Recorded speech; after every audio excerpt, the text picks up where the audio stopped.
Just want to make sure everyone can see it. Всі бачать презентацію, да, відкрилась? Так, видно. Yes.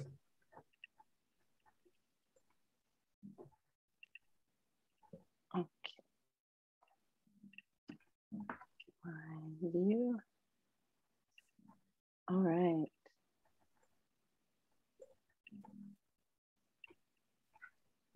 Can everyone see this okay? Yes. Okay. All right. Thank you for having me here today. Дякую, що запросили мене сьогодні.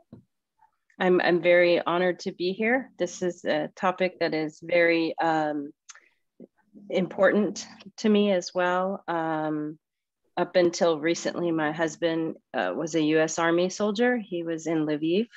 And so we have some ties to the Ukraine. He left in, let's say, February, I believe it was. Маю честь, для мене це честь сьогодні спілкуватися з вами, і сьогоднішня тема, вона є дуже важливою і також для мене особисто. Також хочу сказати, що мій чоловік також є ветераном армії, і певний час він був у Львові, і він виїхав зі Львову в лютому, і тому, бачите, у мене також є певні особисті зв'язки з Україною. Let's begin.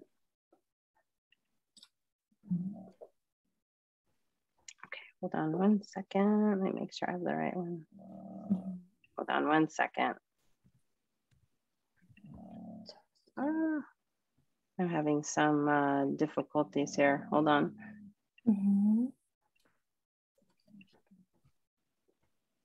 All right.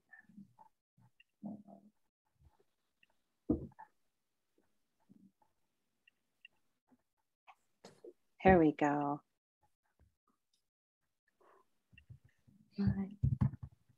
Share.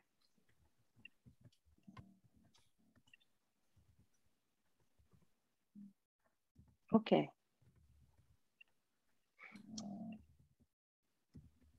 Okay, the title of this presentation is Impacts of Working with Sexual Trauma of Those in Captivity for Therapists and Helping Professions.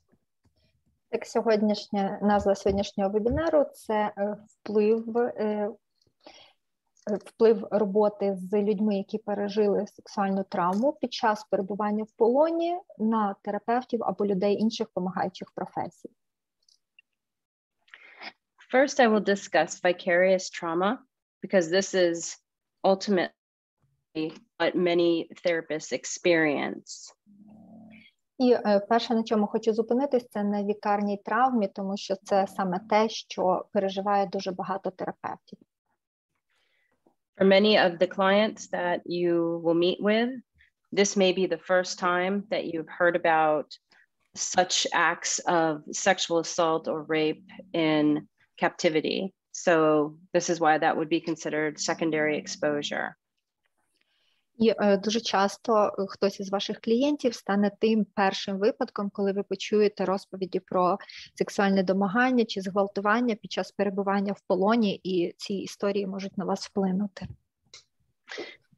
And with this secondary exposure, having been the first time, it can be extremely overpowering and can have very big effects on your own mental health and your own well-being.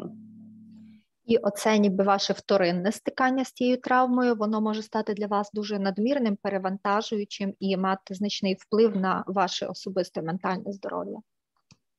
Some of the symptoms that you may experience are very similar to those of post-traumatic stress disorder and also depression. І деякі симптоми, які ви можете переживати під час вікарної травми, вони дуже схожі на симптоми посттравматичного стресового розладу або депресії. Some of these symptoms can be nightmares. These nightmares can be of the therapist's own experiences with sexual assault, or even nightmares about what the client has discussed in session with you. Одним з таких симптомів це можуть бути нічні жахи, і під час нічних жахів терапевт може переживати або свій власний досвід сексуального насильства, або це можуть бути сни, пов'язані з тим, про що розказує клієнт на сесії.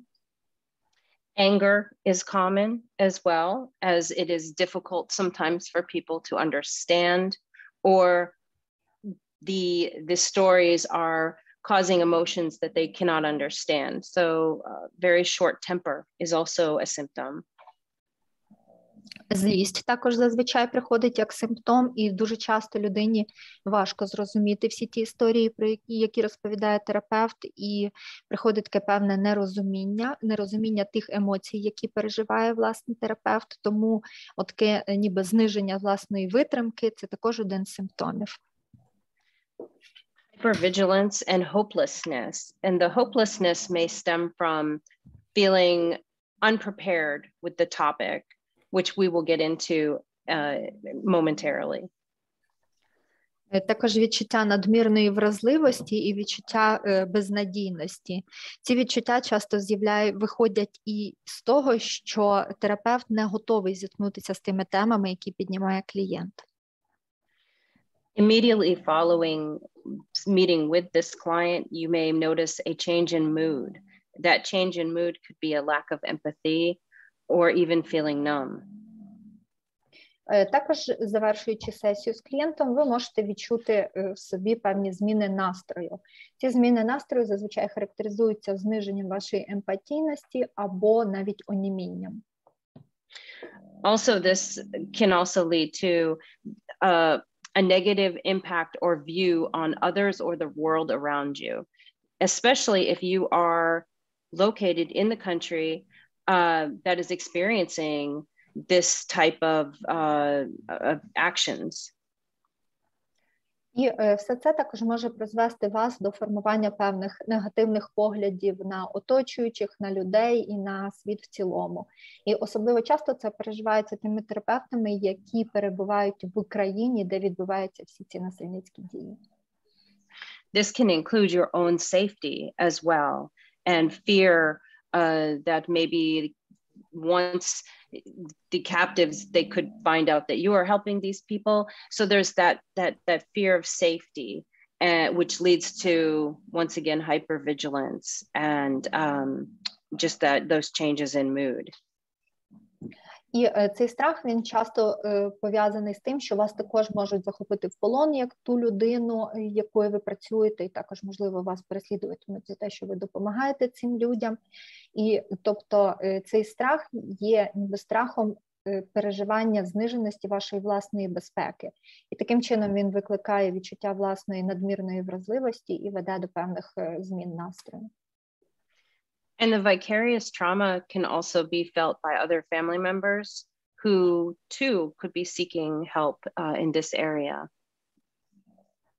І вікарна травма, або замісна травма, вона також може спостерігатися у членів родини, тих людей, які супроводжують людей, які шукають допомоги. Who is at risk for vicarious trauma of sexual assault victims? І хто ж особливо підтверджений ризику отримати вікарну травму, працюючи з жертвами сексуального насильства? New therapists, those who are new to the profession, if you look at sexual assault of those in captivity, it's maybe something that most people have not learned about in schooling. It could be something that they never imagined that they would be working with. This goes for those that have been in the profession, but those that are new can be at risk for the vicarious trauma. Перш за все, це ніби новачки в професії, ті терапевти, які працюють відносно недавно. І дуже важливо, щоб ці терапевти були вже навчені, власне, темі сексуальної травми під час полону і мали певні знання. Іноді це буває від недостачі знань чи навичок у таких терапевтів, або якщо терапевти навіть не уявляли, що вони коли-небудь будуть стикатися з такими клієнтами. Ну, звісно, під час навчання ці теми розглядаються, але часто ті люди, які є новими в професії, хто терапевтами є недавно, вони в основному мають певні очікування, і вони найбільш підтверджені вікарній травмі. Isolation, and what I mean by isolation are those that may not have the support of other colleagues. Ті, хто ізольований. І коли я говорю про ізоляцію як терапевта, я маю на увазі тих, хто не має достатньої підтримки від колег. A lack of support goes with the isolation, and the colleagues may not understand because they have not met with clients like this. So it is just feeling that you are alone as you're working with this population. Недостатність підтримки, і ця недостача підтримки, вона також випливає з певної ізольованості, і часто вона від того відбувається, що колеги не розуміють ваших переживань стосовно роботи з такими клієнтами, тому що вони самі не уявляють, що це за робота, і не мали такого досвіду. Тому ви бачите, що клієнти не розуміють ваших колеги не розуміють ваших складнощів, і ви відчуваєте себе, ніби ви один на один з усіма цими клієнтами. Feelings of inadequacy or inadequate training can be felt by anyone in the profession, but we see this more frequently in those that have been in this profession a longer amount of time. Також відчуття неадекватності власних сил і неадекватності власної наученості, навчання.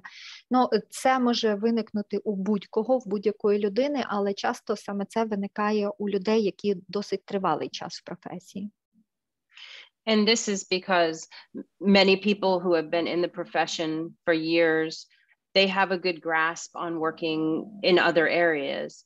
So when introducing this area that is very sensitive, that is where they can have these feelings of inadequacy, which we will talk about momentarily.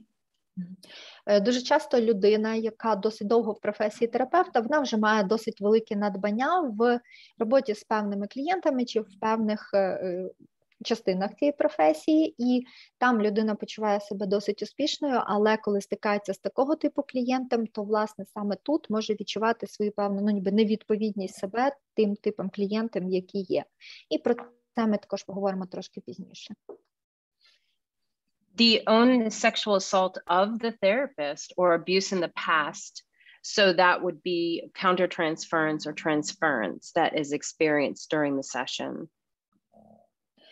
Також власний досвід сексуального насильства чи зґвалтування у терапевта. І дуже часто такий особистий досвід терапевта під час роботи з такими клієнтами може призводити до контрпереносів і переносів. And also, lastly, perhaps you know of friends or family that are in captivity and there is the unknown of what is happening to them. So you're listening to your client in session and maybe imagining or visualizing what could be happening to a family or friend based on these stories. І останній такий фактор – це знати, що хтось із ваших друзів чи членів вашої родини зараз перебувають в полоні або зникли безвісті.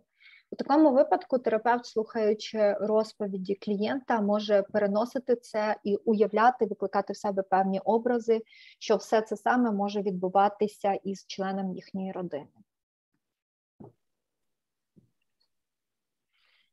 How do you know you are experiencing vicarious traumas? Як же ж розпізнати, що ви переживаєте вікарну травму? Changes in patterns of work. У вас змінюється певний розпорядок роботи. Those changes can include working later hours, longer hours, or perhaps shutting down and not being present with the clients, not just those that have experienced the trauma in captivity, but all of the clients. Зміни в графіку роботи – це, перш за все, або ви починаєте працювати у ще в більш пізні часи і значно подовжуєте години своєї роботи, починаєте працювати дуже багато годин на день, або навпаки ви закриваєтесь, ви відчуваєте певне відчуття оніміння, і ви відчуваєте це оніміння під час роботи з своїми клієнтами. Певну таку загальмованість. І це стосується не лише клієнтів, з якими ви працюєте стосовно сексуального насильства, а також і з іншими вашими клієнтами. Nightmares. these nightmares could be from your own traumas, or you're having nightmares about the abuse that you've heard about of your clients while in captivity. Нічні жахи. Нічні жахи можуть включати в себе як сюжети ваших особистих травм, а також і сюжети з історії, які розповіли вам ваші клієнти. Focusing on this case more than others. You may find yourself, after you've left work, thinking about this particular case, or finding yourself focusing more on this than your other clients. Також зосередженість на цьому випадку більше, ніж на інших. В якийсь момент ви зрозумієте, що ви, навіть завершивши роботу з цим клієнтом, все ще продовжуєте довгий час думати саме про цього клієнта, або можете побачити, що ви зосереджені на роботі з цим клієнтом набагато більше, ніж на роботі з іншими клієнтами. Fear of inability to help clients, perhaps prior to the client coming in, you're experiencing anxiety, you feel like you're not sure what to do with them, and you're questioning your abilities. Далі страх неспроможності допомагати клієнтам. Він полягає в тому, що перед тим, як до вас приходить клієнт, особливо новий клієнт, ви починаєте відчувати певну тривогу, відчуття, що ви не знаєте, що робити з клієнтом, у вас виникає дуже багато питань, як взагалі працювати з клієнтом. And this is one to be very mindful of. As professionals, there are areas that you're very competent in. You know the evidence-based practice that you want to utilize with some clients. So if you're feeling very inadequate, or you're questioning your abilities where usually you're very confident, this is an area to be very, very mindful of. І саме оця ознака, вона є дуже такою, що дає вам можливість дійсно задуматись і усвідомити, чи ви не маєте цю травму. Тому що дійсно ви маєте певний досвід, ви впевнені в собі, ви маєте хороші надбання в роботі з клієнтами. Але у вас є, ви використовуєте доказові методи, але в певні моменти, якщо у вас виникає відчуття ніби вашої невідповідності в роботі з вашими клієнтами, відчуття нестачі знань, чи взагалі задумуєтесь про свою спроможність, і можливість взагалі працювати з клієнтами, то це вже є те питання, коли треба досить сильно задуматись, що ви не маєте вторинної травми. And lastly, intrusive thoughts or your own visualization of the client's story. І останнє – це нав'язливі інтрузивні думки чи власні візуалізації, тобто переживання образів, історії, розказаних клієнтами. And this can include visualization in session, but also visualization out of session. You could be out with your family, you could be at home, and suddenly the visions that you have, this very disturbing, distressing visions are taking over, almost like a dissociative sort of experience. І оці інтрузивні думки і образи, вони можуть переживатися терапевтом як під час сесії з клієнтом, так і поза сесією. Тобто, коли ви як терапевт знаходитесь десь з сім'єю, чи вдома, чи з друзями, раптом у вас з'являються певні образи, і це дуже такі турбуючі, тривожачі вас образи того, що говорив клієнт, те, що розповідав клієнт. І це дуже схоже на переживання дисоціації. It's all common that you may fall into what's called a thinking trap. І все це призведе до того, що ми називаємо пастки думок. What these thinking traps are is perhaps taking an all or nothing or rigid thinking approach. І що ж це за пастки ваших думок? Одна перша з них – це те, що ви починаєте все навколо сприймати в контексті там все або нічого. Ваше мислення стає дуже ригідним, тобто не гнучким. And how that looks is these thought processes of I have to help my client 100%. Their success in healing is all dependent upon me. І як це виглядає практично? Це у вас з'являються думки такі, що я на 100% повинен допомогти цьому клієнту, і успіх у лікуванні цього клієнта, він залежить повністю лише від мене. And that would be an over-exaggerated sense of responsibility. І тоді ви відчуваєте занадто велике почуття власної відповідальності, стаєте гіпервідповідальним за цього клієнта. And as I spoke earlier about feeling inadequate, you may make judgments based on poor outcomes. І як я вже раніше говорила про відчуття власної ніби невідповідності ситуації, власної неадекватності в моменті лікування, воно призведе до того, що ви починаєте себе осуджувати і судити весь час, ніби повертаючи себе в сторону поганого, применшуючи себе. And those poor outcomes can involve perhaps a suicide attempt.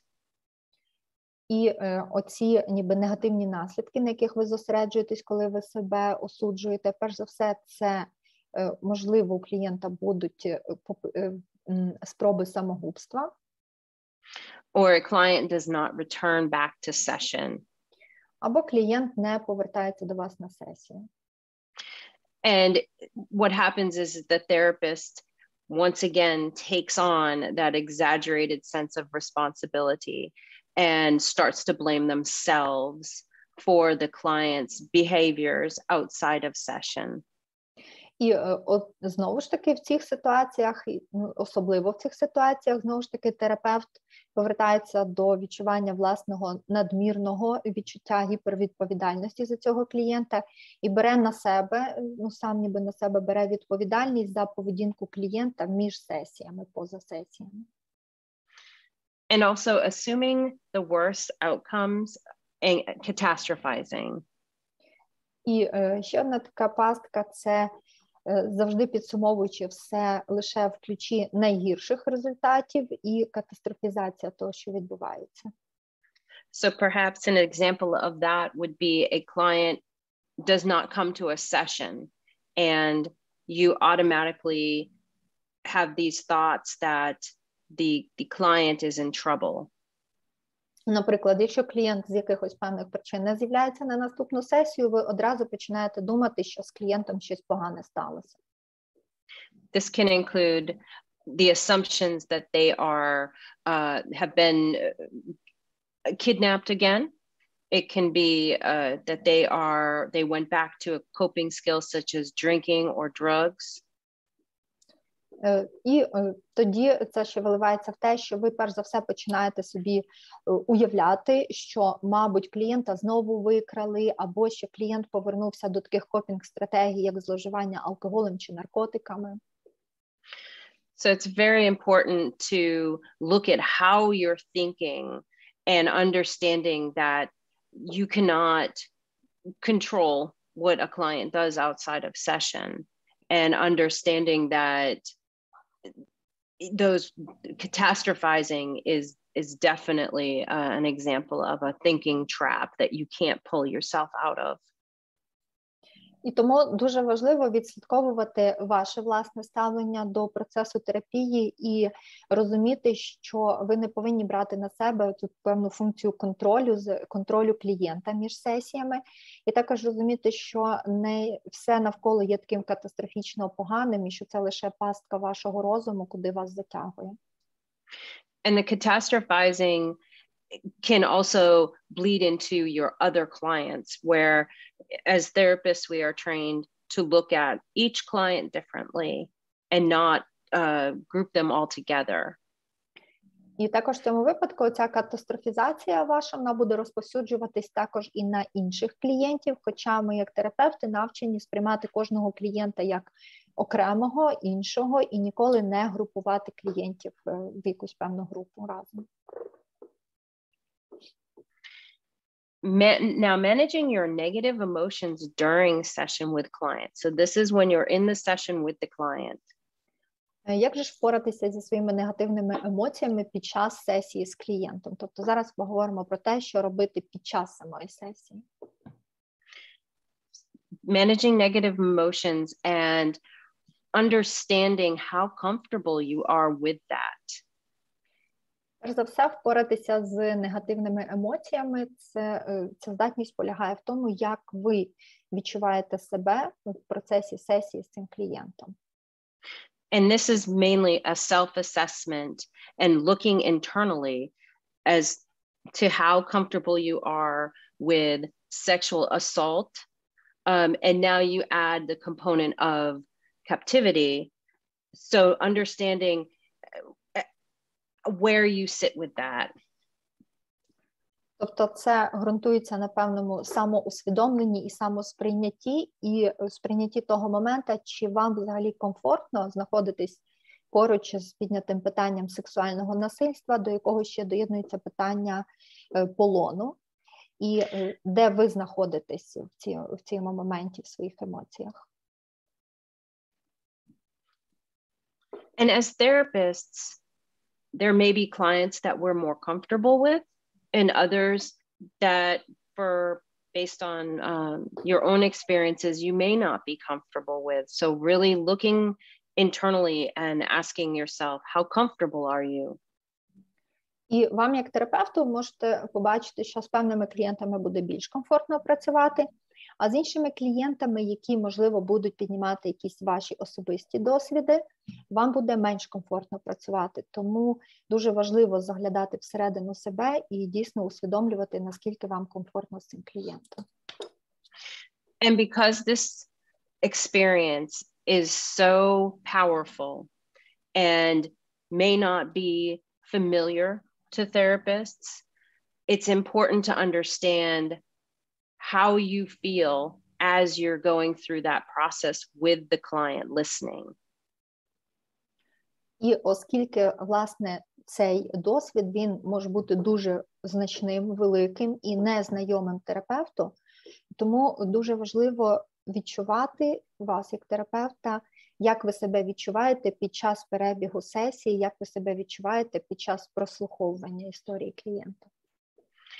And these stories that you are hearing and experiences can be of extremely heinous actions.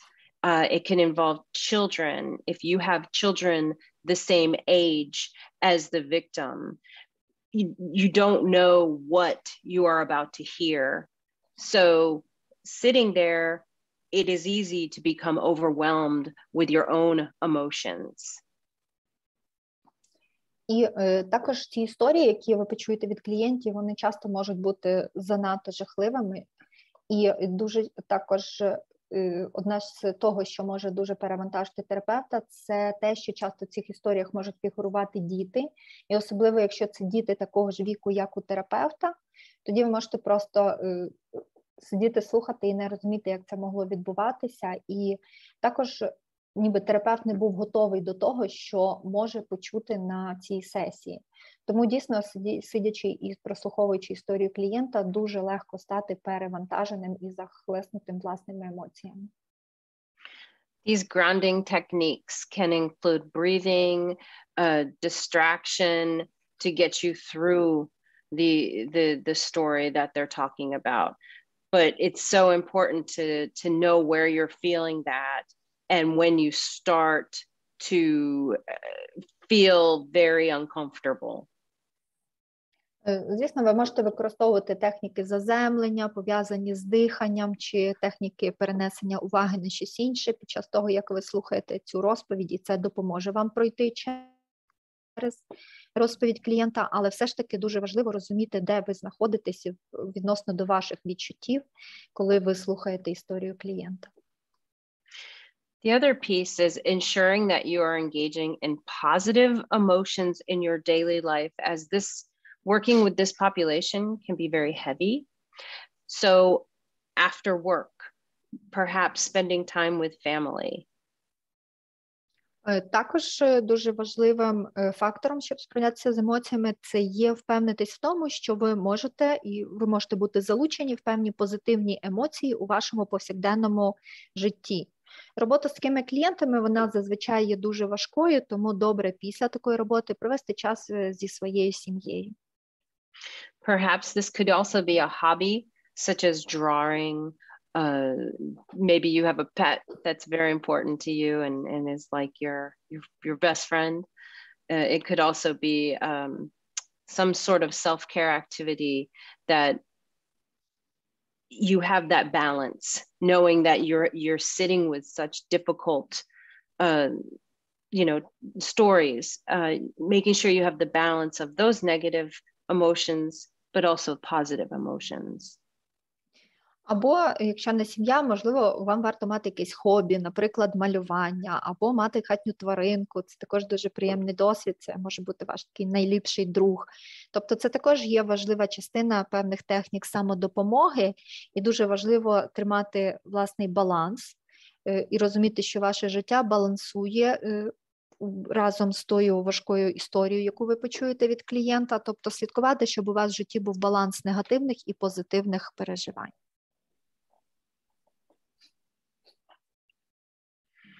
I've put together a short case study to share with you. Я також хочу поділитися з вами певним випадком з практики. The therapist working with the client has limited experience with sexual assault victims and very little experience working with those that have been sexually assaulted in captivity. В цьому випадку терапевт мав дуже такий невеликий досвід роботи з клієнтами, які пережили сексуальне насильство, і зовсім незначний досвід з тими, хто був у полоні, та ще й мав сексуальне насильство під час перебування в полоні. The therapist is also pretty experienced in other areas of trauma and feels very confident with their work in those areas. Але також цей терапевт був досить компетентний в інших галузях роботи з травмою і був досить компетентний в роботі і успішний в роботі з іншими типами клієнтів. This therapist also has a history of childhood sexual assault. І цей терапевт також мав свій власний досвід сексуального насильства в дитинстві.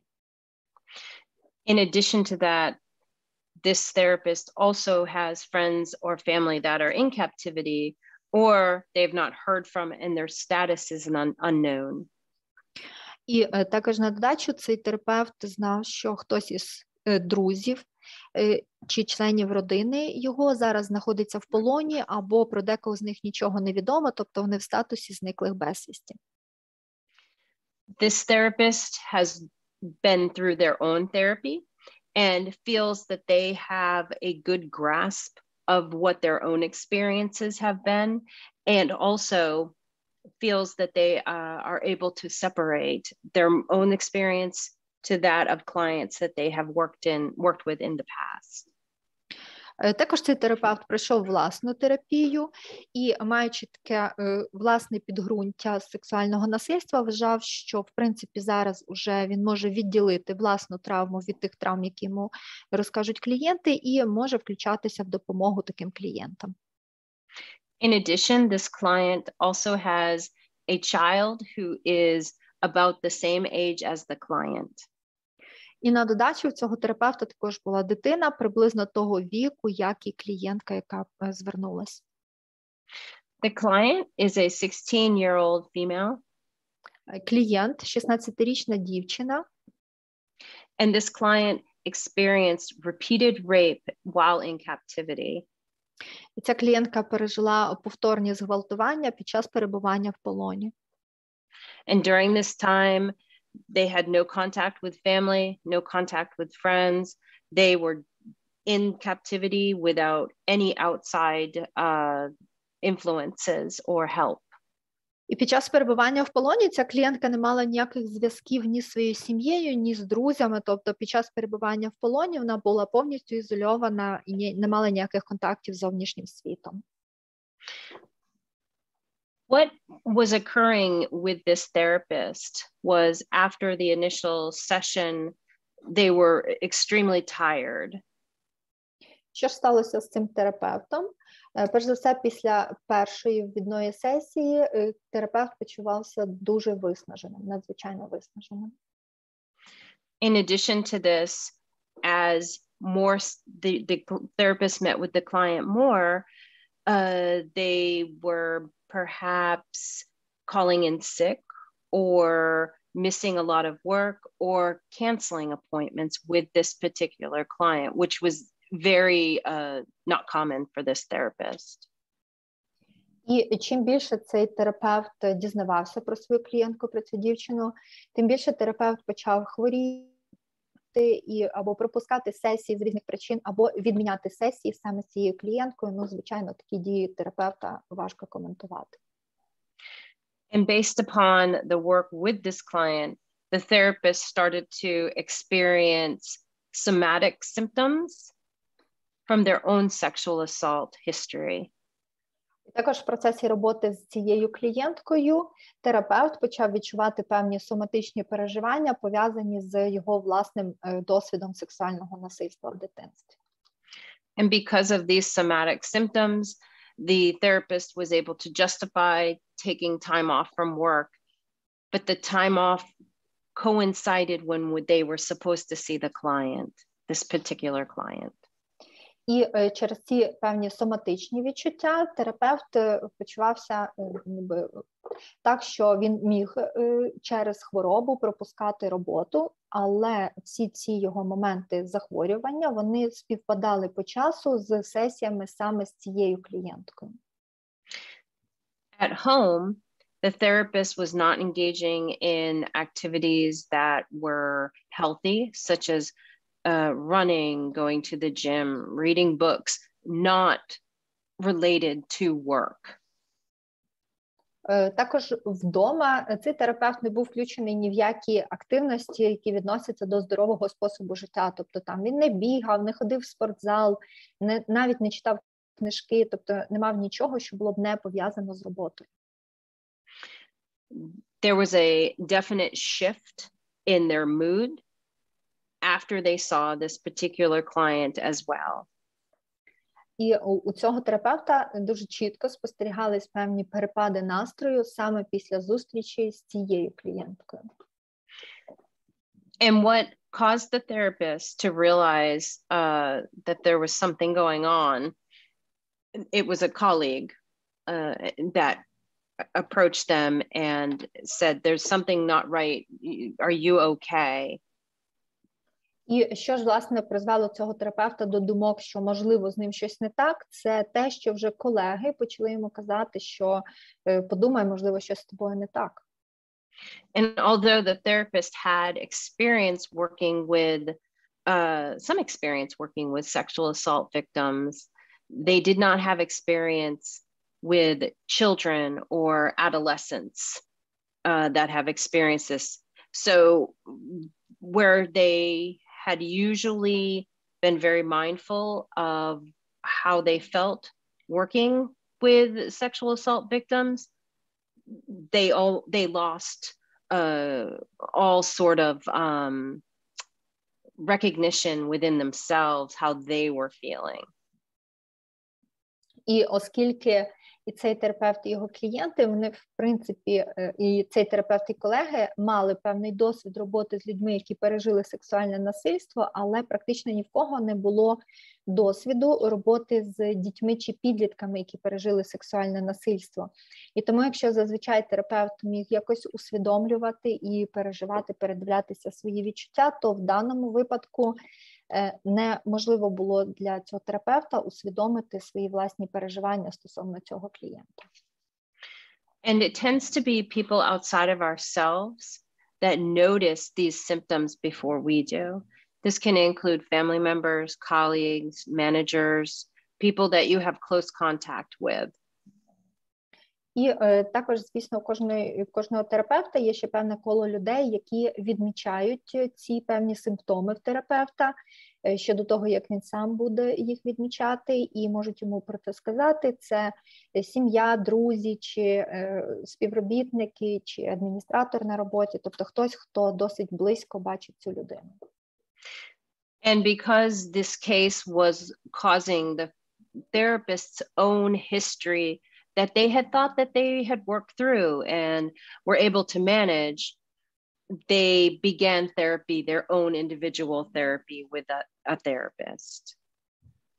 І оскільки цей терапевт в своєму досвіді мав вже також сексуальну травму, яку пропрацював з власним терапевтом, мав свою терапію, то терапевт вважав, що вже цю травму він пропрацював і вже може з нею справлятися і може також надавати допомогу клієнтам, але потім, пізніше, цей терапевт пішов у власну терапію стосовно цього випадку.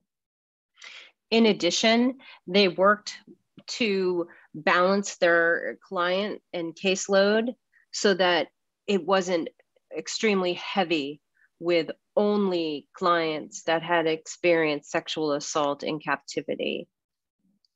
І також в подальшому з цим терапевтом ще працювали на побудову певного балансу в його роботі, щоб у нього були не лише клієнти, які пережили сексуальне насильство або були в полоні. And this, depending upon where you work and the type of clients you have, sometimes that's not easy because you may be working with only extreme complex trauma. І також це все дуже сильно залежить від того, де ви працюєте і з якими клієнтами ви працюєте. Тому що дійсно може бути так, що ви працюєте лише з клієнтами, які мають надзвичайно важкі комплексні травми. And this is where it's very important, where outside of work, you're analyzing yourself, making sure that you are experiencing positive emotions, you are engaging in self-care or activities that you enjoy.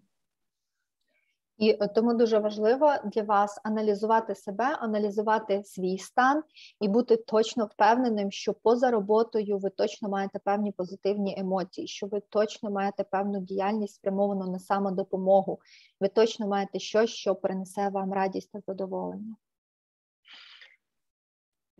And going back to the inadequacy, a lot of times you come across therapists that feel that by seeking their own therapy, that they are unable to help others. You hear it commonly, how am I supposed to help others if I am struggling?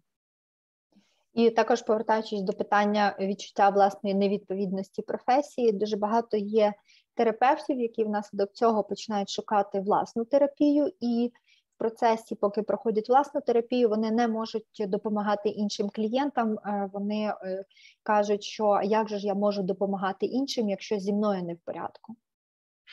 But it's quite the opposite, that while working through your emotions and what you're feeling and what is being brought up allows you to make it less about yourself and more about focusing on that client and the client's needs.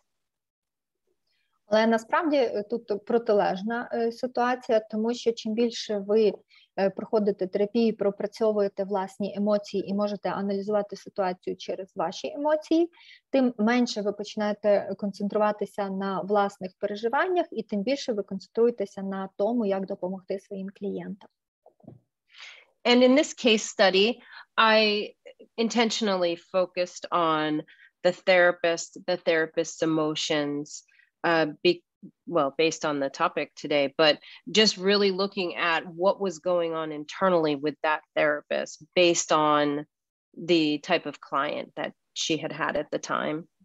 І, власне, в цьому випадку, який я привела для прикладу, тут я намагалася в основному зосереджуватись на тих процесах, на тих емоціях, які відчував терапевт, ну, звісно, відповідно до теми нашого сьогоднішнього вебінару, але також хотілося наголосити та зосередитись на тих переживаннях терапевта, які були викликані роботою саме з таким типом клієнтки. Now, how do you care for yourself if you are feeling like this? Так, як же ж ви можете потурбуватися про себе, якщо у вас виникають схожі відчуття? Listen to your body. What are you feeling as you're listening to your client? Do you feel your mind is going elsewhere and you're unable to be present? Перш за все, прислухайтесь до свого тіла, прислухайтесь до своїх відчуттів під час того, як ви слухаєте свого клієнта. Чи ви почуваєтеся як звичайно, чи, можливо, ви якісь моменти відчуваєте, що ви десь подумки виходите з ситуації, десь думками блукаєте де-інде? Finding a trusting colleague you are working with who has worked in this population, or seeking supervision. Також знайдіть, зверніться до більш досвідченого клієнта, якому ви можете терапевту, до колеги, якому ви можете довіряти, до колеги, який має досвід роботи з такими людьми, або хто має більше досвіду роботи з такими людьми, або знайдіть собі супервізора. The supervision can be difficult for therapists that have been in the field for a long time, because they may feel that by seeking supervision, they're being vulnerable, and that can lead to colleagues thinking that they are inadequate or incompetent.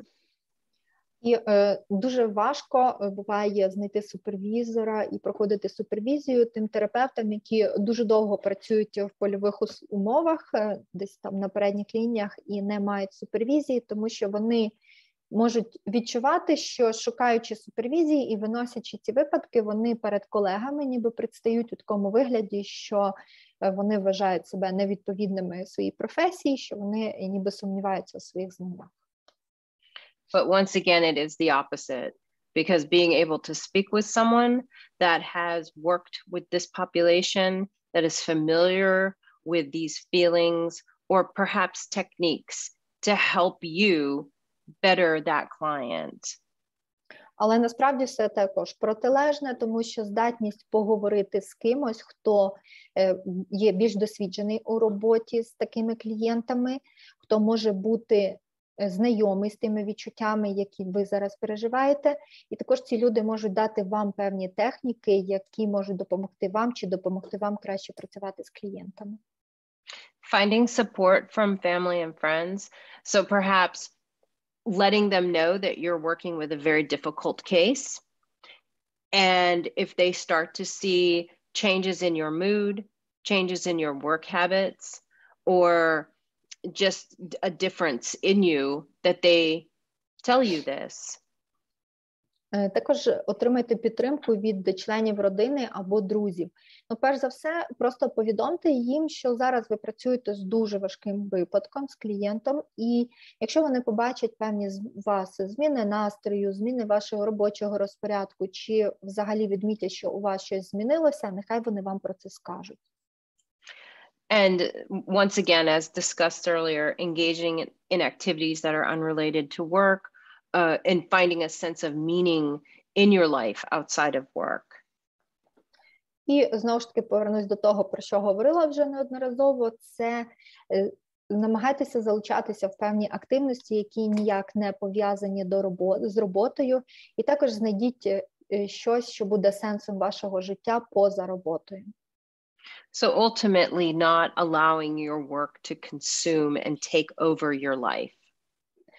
І, тобто, автоматично це означає, що не дозвольте своїй роботі перевершити все інше і повністю захопити все ваше життя. Now, at this time, I wanted to introduce some discussion questions. І зараз хочу вам запропонувати певні питання для обговорення. And you don't have to participate. This can just be something that internally that you are thinking of, or just what you're thinking of inside. It doesn't mean that you have to share, but just things to think about as you're working with this population. І зразу хочу сказати, що ви не зобов'язані зараз це все обговорювати, якщо ви не хочете, але закликаю над цими питаннями подумати, хоча б внутрі себе, задати самому собі ці питання, їх обдумати, особливо в контексті того, як ви себе почуваєте, працюючи з такими типами клієнтів. One of the first question is assessing your comfortability working with sexual assault victims in captivity and using a scale of 1 to 10. 1 feeling extremely uncomfortable and 10 you're comfortable with it. І перше питання, подумайте якось і підсумуйте своє відчуття комфортності в роботі з клієнтами, які пережили сексуальне насильство, будучи в полоні, і оцініть вашу власне відчуття комфорту в такій роботі по шкалі від 0 до 10, якщо 0 – це зовсім некомфортно, а 10 – це повністю комфортно працювати з таким клієнтом. And as you look at that score, if it's on the lower end, thinking about some of the areas in this presentation, seeking the supervision, self-care. І якщо ви відчуваєте, розумієте, що ваші показники знаходяться десь на низьких балах цієї шкали, тому подумки поверніться до деяких моментів сьогоднішньої презентації, можливо, зверніться за супервізією чи зверніться до якихось активностей, спрямованих на самодопомогу. And do you engage in regular self-care? Are you making sure that there is that balance? І взагалі прослідкуйте, чи ви включені в якусь регулярну активність, спрямовану на самодопомогу, чи тримаєте ви оцей баланс в житті між роботою і поза роботою.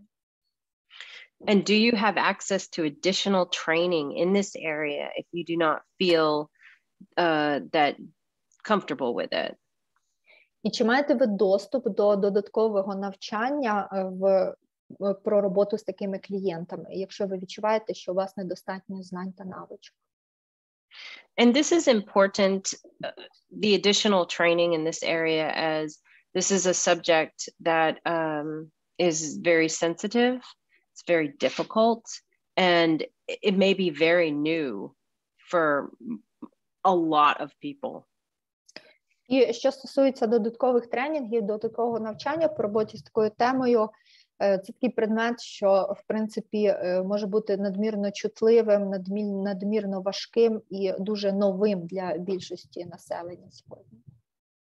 And if you're feeling challenged in sessions or feeling stuck, really talking to someone and finding that trusting colleague. The beauty of the internet is that there's lots of groups that are now held virtually. So these are things that seeking those things out, it doesn't necessarily need to be where you're at. It could be anywhere that you can seek those types of support. І якщо ви відчуваєте, що кожну сесію з клієнтом ви сприймаєте як власний виклик, або що ви застряєте на цих сесіях, то постарайтеся знайти певного колегу, кому ви можете довіритися і це обговорити.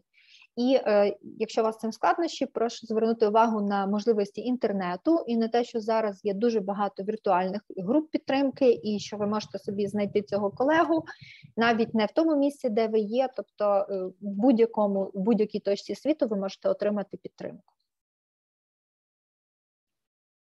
Okay, at this time, I would like to open up to any questions that you may have.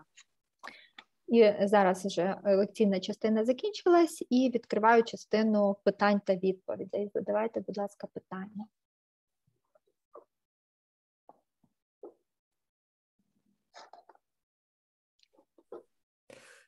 Доброго дня, в мене є питання. Можна, так?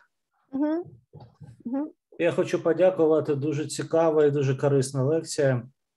В мене питання пов'язано як з професійним, так і з етичним виміром. Останні тижні ви будете перекладати або скажете мені, коли стоп, так? Щоб вам зручно було перекладати. Ну, давайте по пару речень, щоб був контакт. Останні тижні я спостерігаю у соціальних мережах дописи деяких своїх колег, які відверто розповідають про свою роботу з людьми, які потрапили у полон, та з ними було сексуальне насильство. First of all, I would like to say thank you for this interesting and very useful information. And also I have a question. It is about some professional and also ethical issues. So last weeks, I can observe a lot of messages on Facebook from my friends who are quite sincerely describing their work with clients who were in captivity and had sexual assault there. Ці пости, вони переповнені різними подробностями. В них терапевт описує власне переживання, які дуже співпадають з тим, що сьогодні розповідала Ліз. And those messages, those posts on Facebook, they are really overwhelmed with lots of details of those work. And therapists are describing their own feelings and emotions, which are quite similar about what you were talking to us now. Thank you for your Питання у тому, наскільки такі пости можуть бути несвідомим проявом вікарної травми, про яку ми сьогодні чули. Дякую. So the question is, could be those posts like this can be like an subconscious showing with about having vicarious trauma of those therapists who are making those messages? Thank you for your question. It's a good question. I would say yes, absolutely, especially if they are giving a lot of detail. They're talking about their own emotions. So there's something about those sessions that are really affecting them. Дуже дякую за запитання. Да, це таке цікаве запитання. Є там багато про що подумати, але я би сказала, що так, дійсно, це є проявом, особливо якщо терапевт описує дуже багато деталей і дуже багато власних емоцій. Тобто це показник того, що сесії з цим клієнтом дуже сильно на них впливають. And in doing so, that is also exposing other therapists to those traumas. So they could be dealing with other traumas and then taking in these posts and listening. And then these other therapists are being almost re-traumatized or traumatized by this. So it's very sensitive, yes.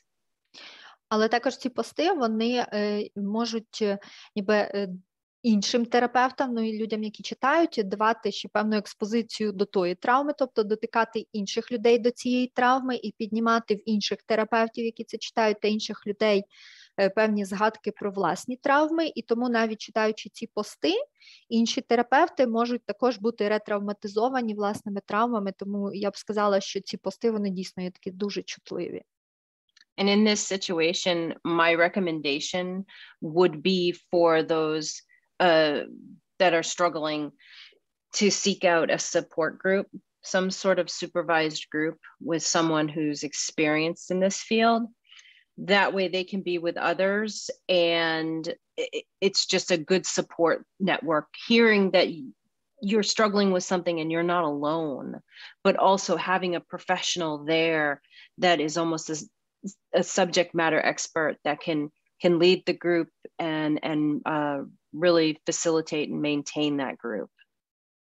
І що б я порекомендувала тим терапевтам, які пишуть такі пости, то скерувати їх в певні групи підтримки або супервізійні групи, яких зараз достатньо, і там вони можуть отримати підтримку собі і підтримку в тій роботі, яка для них є заважка, і там вони можуть отримати, по-перше, їм дадуть відчуття того, що вони з тим, з чим вони борються не на самоті, в них є підтримка в цій боротьбі.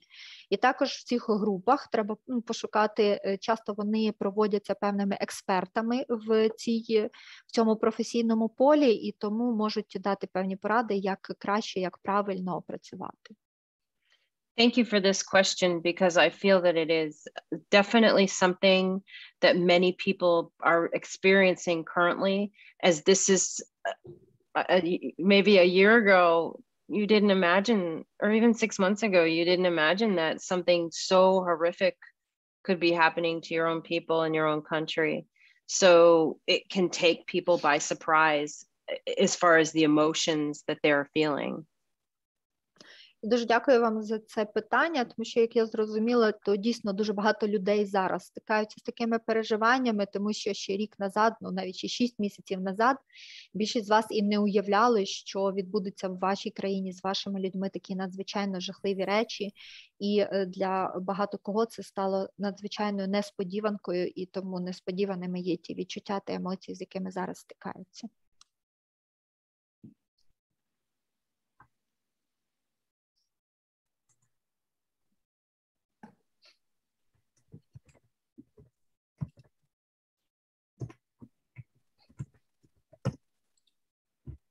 I'm not sure if there's any other questions, but if there are, feel free. Ще, можливо, в когось є питання?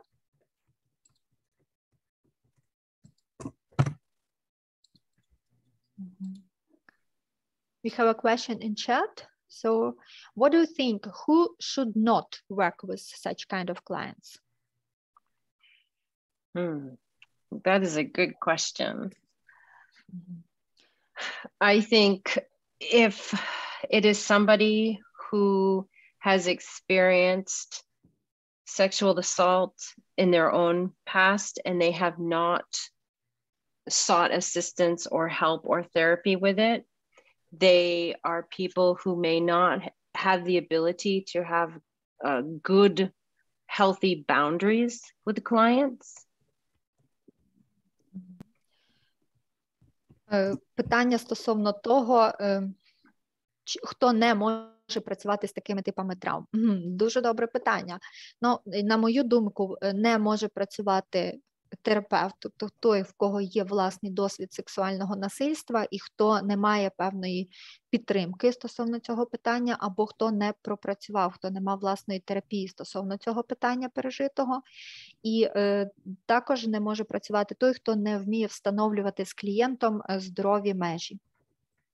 The boundaries are so very important because if they are unable to maintain healthy boundaries, that is when they may become consumed with the case, or suddenly it becomes very entangled. Their own situation in their history becomes almost enmeshed with the client's experience, and it suddenly becomes less about the client and more about that therapist. І особливо важливо стосовно цих здорових стосунків і здорових меж з клієнтами, якщо в терапевта також є досвід, то якщо не може терапевт вибудовувати здорові межі, то в якийсь момент відбудеться повне ніби з'єднання, змішання і поєднання історії клієнта і терапевта. Терапевт свою історію повністю прив'яже до історії клієнта, і в якийсь момент стане так, що цієї роботи стане більше ніби про терапевта, ніж про клієнта. And also, I know sometimes we don't have the ability to pick and choose our clients. So in this case, if it is someone that is inexperienced, but has no control over who they can and cannot see, these are people that would need weekly, if not daily check-ins with a supervisor or someone that they can speak with that can really monitor how that therapist is doing and what techniques, what evidence-based practices they're using with that client, and really monitoring them as they're going through working with that client.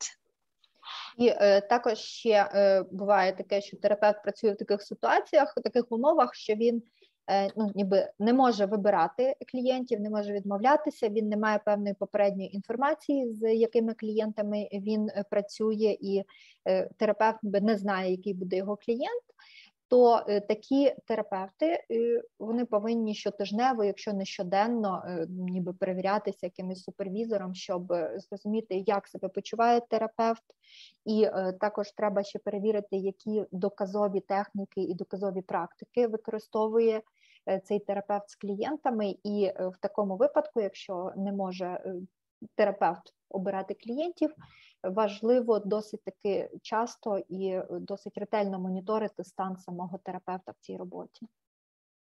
But that was an excellent question, as this is an area that's fairly new. I know in my training, I learned about lots of things, depression, anxiety, post-traumatic stress, but this is such a unique area that you're working with. So thank you very much. That's a wonderful question. Дуже дякую, що підняли це питання, тому що насправді це таке питання, яке ще мало на це звертається уваги, і під час своїх тренінгів я бачу терапевтів, які також часто впадають у депресію, в тривогу, мають посттравматичний стресовий розлад, тобто ця площина, вона настільки унікальна, але і є досить важкою, тому дякую, що задаєте таким питанням.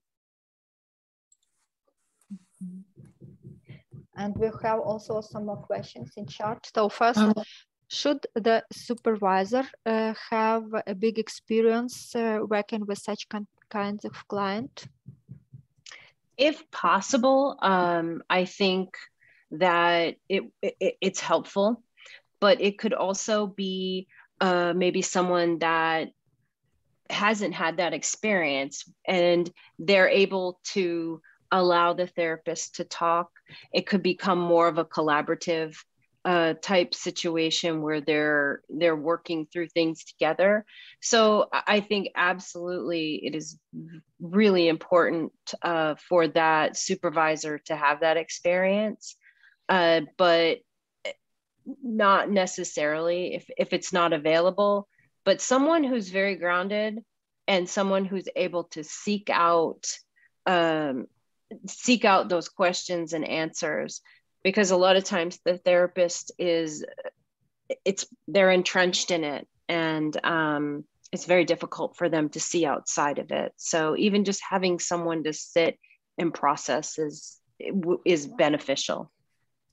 Щодо питання, чи має супервізор обов'язково мати досвід роботи з такими клієнтами, в принципі, це було би дуже добре, тому що якщо супервізор має такий досвід, то було би набагато більше ніби точок дотику з супервізантом, виникало би більше співпраці, ґрунтованої на тому, що вони мають схожий досвід і мали схожі переживання. Тому це було б дуже чудово, і теоретично це мало би бути обов'язковим, але якщо немає такої можливості, то це не є прям критично, категорично. Але також дуже добре, щоб супервізор був той, хто може бути добре заземленим і може вишукувати і розглядати питання під різними кутами. Тому що дуже часто терапевт, який приходить на супервізію, він має ніби обмежене поле зору, і дуже важливо, щоб був супервізор, який може виходити за рамки того питання, з яким прийшли. But it's an excellent question because it is such a new topic and area. There may be a lot of experienced clinicians who this is all new to them. So I think being able to seek out support or resources because both the supervisor and the supervisee can learn from each other. І взагалі дякую, що підняли таке питання. Воно дуже важливе, тому що, в принципі, це поле зараз воно відносно нове для роботи, і тому дуже добре, щоб були такі супервізії, і щоб супервізом разом з супервізантом разом могли шукати відповіді на питання таким чином, збагачуючи один одного. Можна ще питання задати? Мені цікаво, чи є проявом оцієї вікарної травми, коли терапевт, працюючи з темою сексуального насилля, відчуває зниження своєї власної сексуальності, таке підморожування. Чи це є прояв, чи це є просто нормальна реакція на роботу з важкою темою? Дякую. Talking about this vicarious trauma, can it be like a point of vicarious trauma of therapists who work with the clients who had sexual assault? It is decreasing of sexuality of the therapist, or it can be, or is it just a normal reaction for working with such hard cases? I think that it can be dependent upon the therapist and their comfortability with that topic. There are therapists that have a lot of experience in sexual assault and working with those types of people. So I think it really goes back to the comfortability with that area. В принципі, це досить таки залежить від власне особистості терапевта і від його досвіду і відчуття комфортності працювати з такими клієнтами.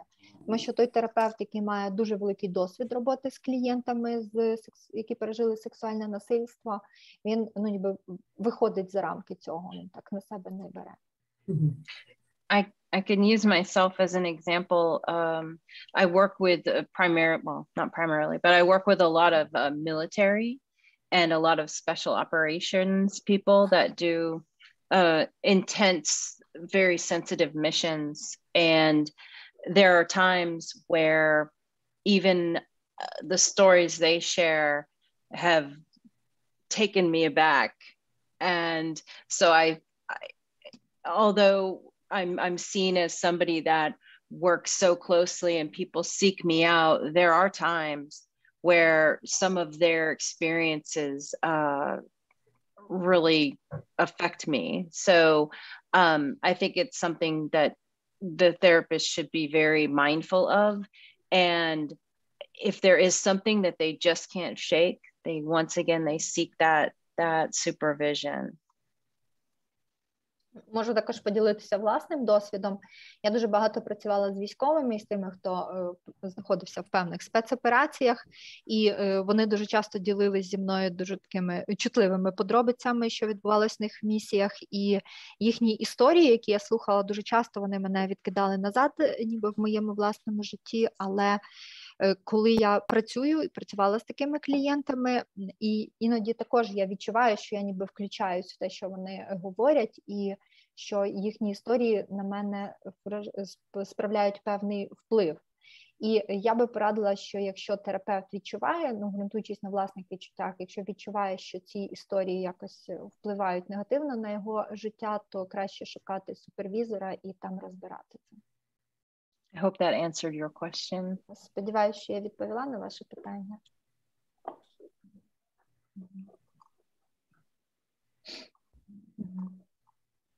So we have some more questions in chat. Are there any gender specific about work with such kind of traumas? And if those, so what is that specific? So I think it's up to the client, really, because there are some clients. I've worked with sexual assault victims in the military, and some prefer a male clinician. If it's a female, sometimes they prefer a male. Sometimes a male I've seen quite often a male request a male or a female clinician when talking about sexual assault. And I think that goes back to the persona of a male. A lot of times men have more difficulty talking about sexual assaults. So looking at the client and maybe what the client prefers, or if they even know what they prefer. And is there specific in work with male or female after sexual assault? Say again? Are there any specific, not in a therapist, but in a work with such client, with male or female? Are there differences between working with male or female? Yes. I think sometimes the male clients, it's very difficult for them to come forward and talk about it. So sometimes it takes them a little longer with comfortability. But once they are comfortable, I find that with the men, they tend to share a lot. They tend to really kind of dive into things.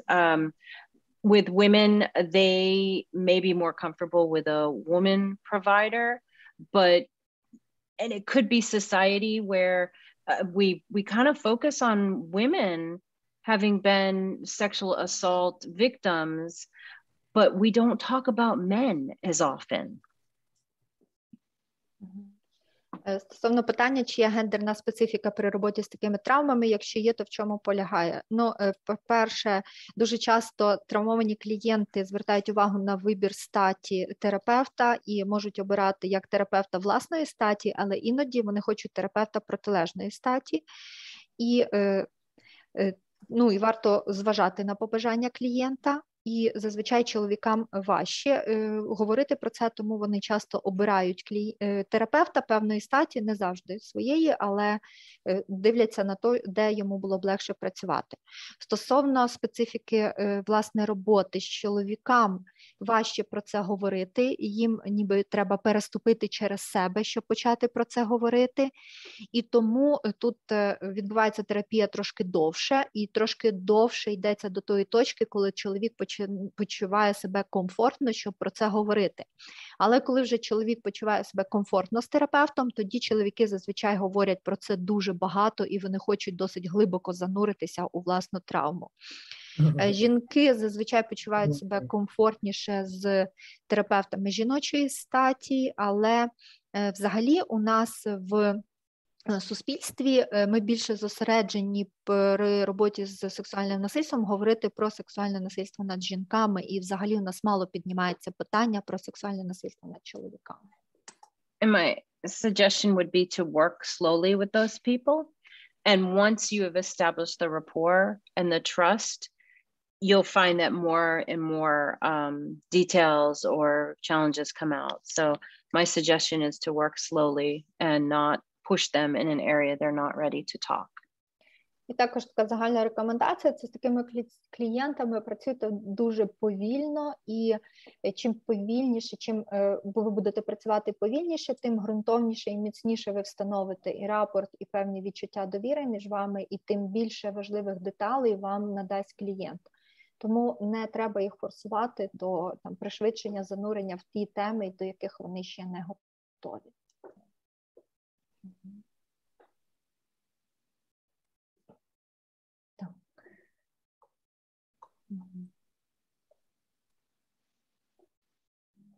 So there are also a comment in chat that Natalia said that I'm a criminologist and I'm searching this question from from a different point of view. It is about the behavior of perpetrator and victims.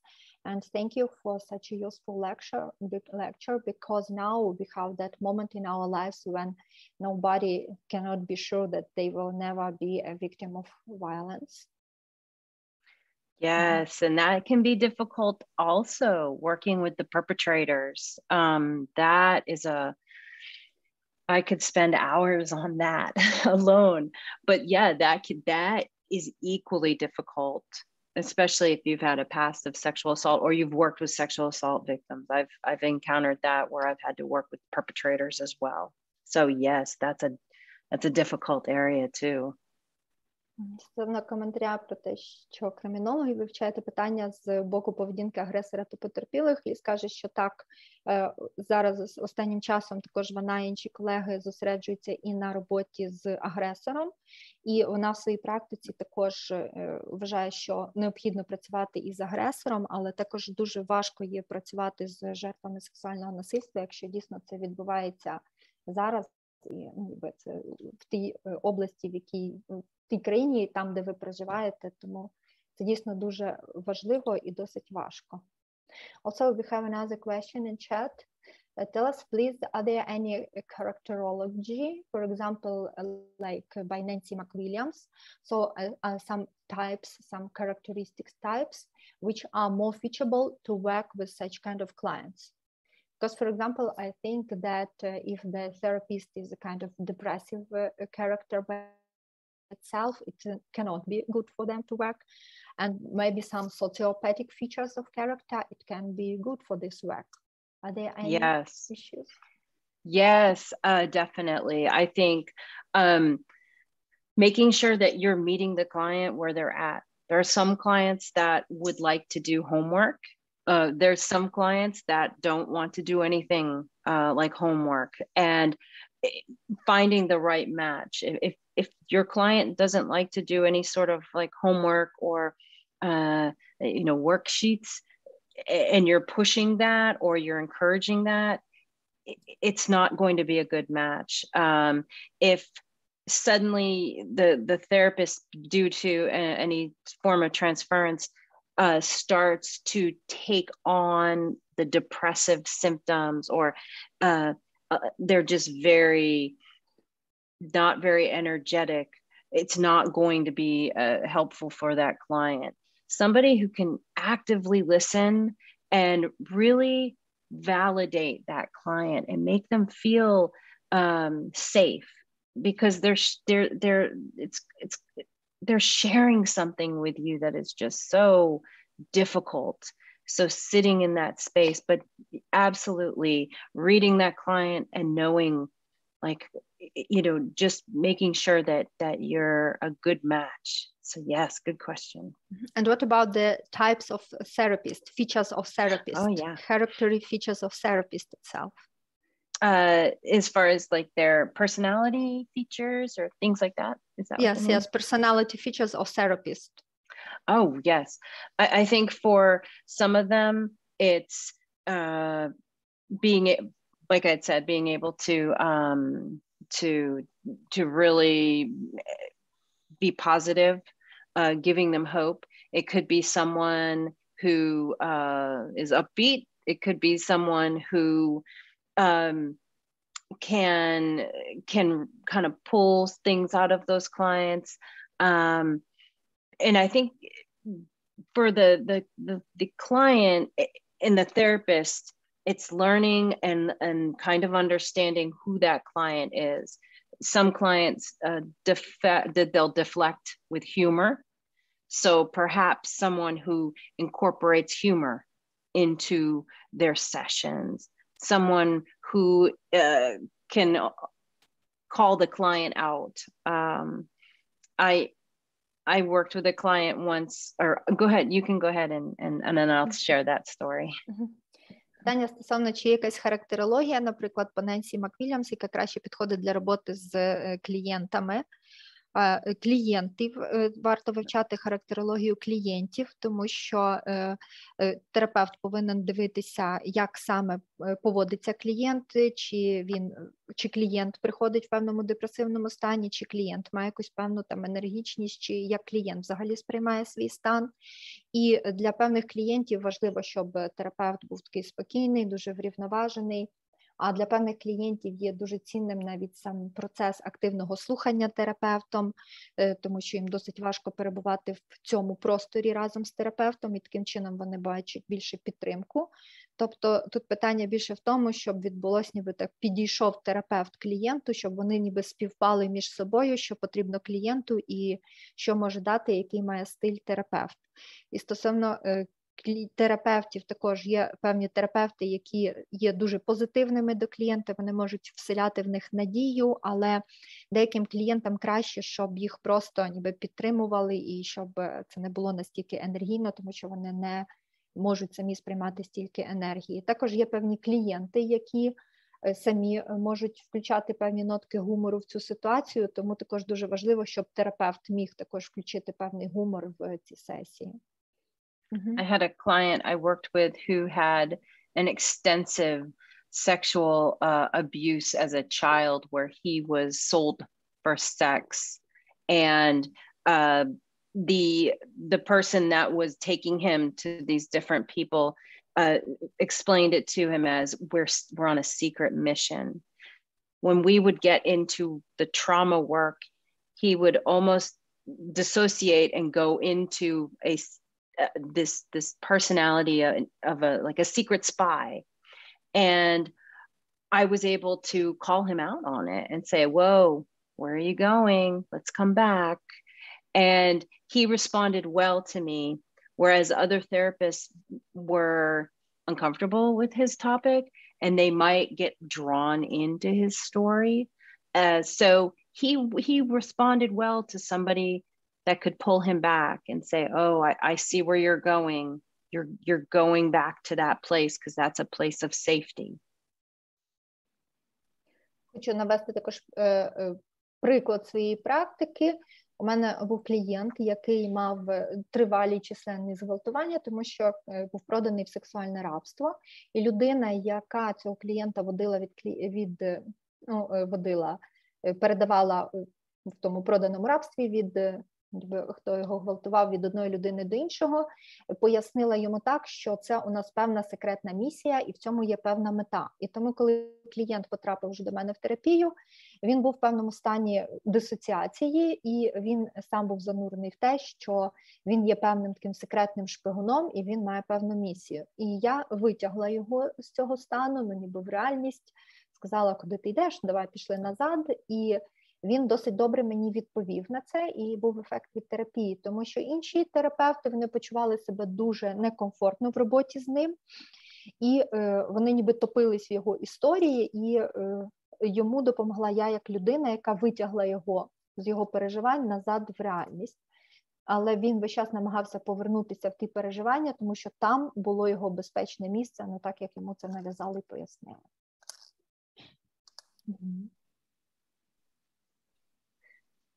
So how many sessions per week will be good for this kind of therapy? And which is the length of a therapy that the client will not have attachment to the therapist? And how can we distinguish that fringe in these attachments? Yes, very good question. I think a lot of it is dependent upon the client, and some clients may require twice a week. Some clients may only require once a week. And then some clients, as you work with them, you might identify that they need more intensive therapy, and that may look like a residential type program or 30 to 45 day immersive program. Some clients are going to be slower than others because it is so difficult for them, and others may respond well. And are there some dependence on age, upon age? Yes, very good question. The younger or the sooner that somebody experiences this and gets therapy, the better the outcome, especially in children. If children experience a traumatic event, the sooner they can get into therapy, the better the outcome is for them as adults. Питання стосовно скільки сесій в тиждень бажано проводити в таку терапію і чи залежить це від віку.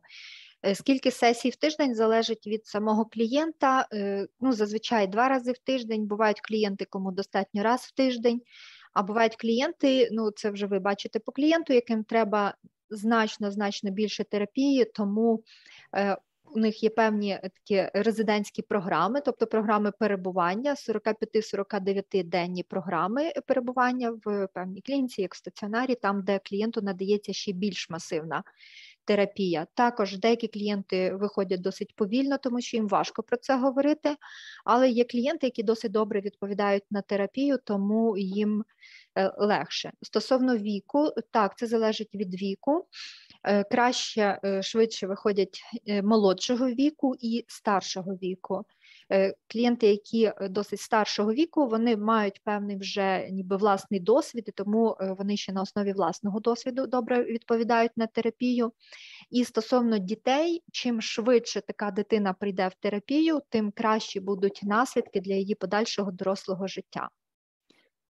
And also about the attachment and about client and therapist, how can we distinguish the fringe and when it starts to be formed? Yeah, attachment can be a big issue based on just their styles. If they have had neglect in their childhood or any sort of codependency prior to their assaults or just in life, the clinician needs to be very aware of that and to start looking at those signs where perhaps the client starts to refer to the clinician as "you're my friend," or "I can't imagine my life without you." And being able to work with that client and reassure them that you know, the purpose is not to keep them in therapy forever, and and your goal is to get them to a place where they can live a healthy, happy life. So kind of reassuring them throughout the process. If you are using measures such as assessments, and you see an increase, like a positive outcome with those assessments, share that with the client so they see that they're getting better. But I think the awareness that this could be an issue, and talking to the client about that and calling them out. If they start to talk and say, you're my friend, you come back and say, well, no, actually, this is a professional relationship. I am not your friend. I'm your therapist. And just reassuring them that, but also reinforcing it. Стосовно питання, за який час під час терапії клієнт може прив'язатися до терапевта і як зрозуміти цю грань. Зазвичай, да, питання прив'язаності, воно іноді досить гостро виникає, і зазвичай прив'язаність виникає у клієнтів, які мали певне проблемне дитинство, які мали від батьків, про яких погано турбувалися батьки в дитинстві, а також ті клієнти, які далі мали по життю багато співзалежних стосунків. Тоді цих клієнтів варто трошки опасатися, що вони можуть мати прив'язаність до терапевта, але терапевт повинен це усвідомлювати, що саме з цими клієнтами таке може бути. І як побачити, що вже почалася така прив'язаність, це коли клієнт почне до вас звертатися, що ви мій друг, чи казати, що я не уявляю свого життя без тебе. І тоді варто запевнити клієнта, що це певний процес, що йому вже покращило, і взагалі мета наша не утримувати цього клієнта в терапії все його життя, тобто наша мета – це довести його до такого стану, коли він зможе сам жити і мати відносно щасливе життя, отримувати задоволення від життя. І тому нам треба запевнити клієнта, що йому вже стало краще, що він може справлятися сам, і поступово вивести його з терапії. Як терапевту бачити ці межі, важливо проводити певні дослідження, вимірювання якимись шкалами, і якщо ви бачите, що у вас вже поступово підвищуються позитивні показники по шкалах, ви повинні поділитися цим з клієнтом, показати, що їм уже краще, і про те, що процес терапії йде позитивний. І також дуже важливо усвідомлювати, що це може статися, прив'язаність може трапитись, тому варто говорити про це з клієнтами. І якщо клієнт буде казати вам, що ви мій друг, треба його ніби повертати в реальність і казати, ні, я не ваш друг, у нас чисто професійні стосунки, я не друг, я ваш терапевт. Тобто запевнити клієнта, що в нього йде все добре в терапії, є позитивний ефект, і повернути його до реальності, що це інші стосунки. And that's where the boundaries come in. That's where boundaries, those strong boundaries are very important, because those with attachment issues, they are not used to boundaries. So very good question, boundaries. І також ще питання формування меж. Перш за все, і з самого початку терапії терапевт повинен добре встановити межі між собою і клієнтом. Тобто основним це встановлення меж. Дякуємо, Аліс. We have some more questions in chat. У нас питань буде багато, але час Ліса вичерпаний. Так що ми дякуємо Ліс за такий чудовий вебінар, за те, що вона надала відповіді на питання. So now we are out of time, and otherwise we still have some more questions in chat, but thank you very much, Liz, for such an informative and wonderful webinar and for your sharing with us with your knowledge. Thank you for having me. It was an honor to be here with you and to share. And if there are any questions, you can email me and I can help answer some of them. So I'm here for you.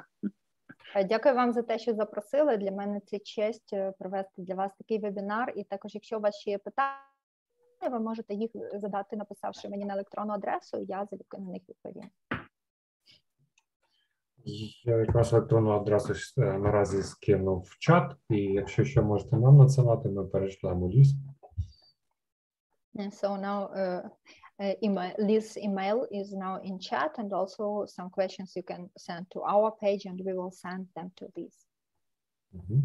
Thank you. Ми сподіваємося незабаром знову зустрітися з Ліз. And we hope to see you again, Liz. Thank you. Me too. I hope to see you all again.